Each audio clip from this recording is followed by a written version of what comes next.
Hi everyone, my name is Jackson Creasy and you are watching the third video in a series of 4 webinars about the transition from high school to university. I am joined by Sarah Chung once again. Say hi, Sarah. Sarah? Hello. Awesome, thank you.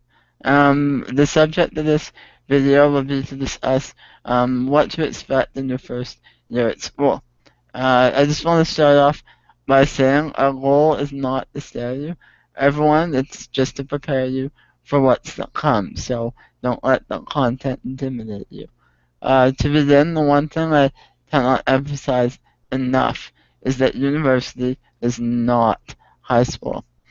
By that, I mean it's harder, and your professors do not do not care about you. They view you as one in probably 800 students for that one course that they will see in a semester. I think Sarah is going to just elaborate on that point a little bit more. Take it away, Sarah. Yeah, so for me, Right, yep. when I first Nice. decided to go to university, went to my first class, I think the biggest shock was the fact that I had to be my own boss. I had to look out for myself, Go to sleep. because like Jackson said, um, the average university class has hundreds of people. And so even though profs have their best intentions and they care about their students, they don't have enough time to just like take your hand and just like guide you through everything. So I think that was the most challenging thing for me was to decipher how I how I learned best, and then for me to um, do self readings by myself, to do time management, to look through when exams were, because I had to schedule everything myself, and there was no one there to guide me.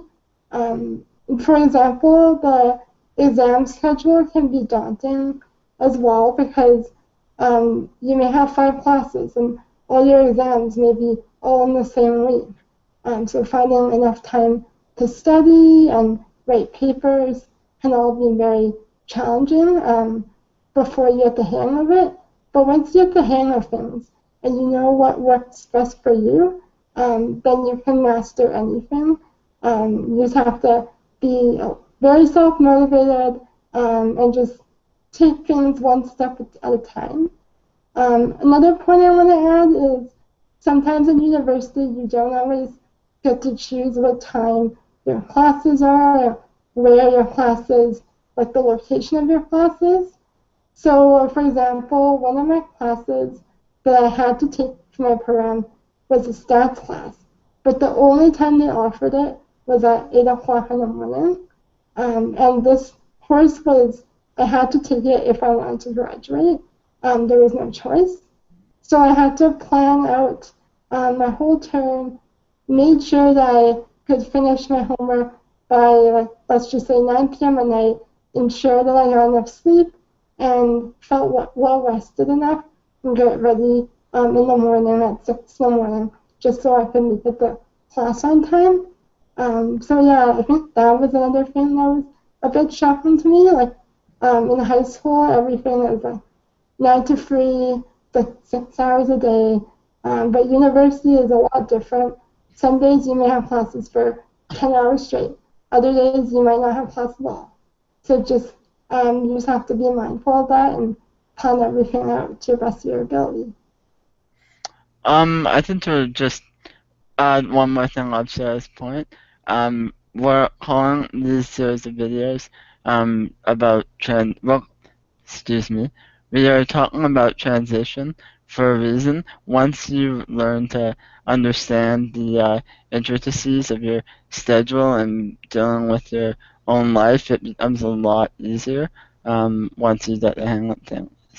I think the next thing I found in my first year at school was it's very difficult to have much of a social life, and you can begin to feel isolated at times.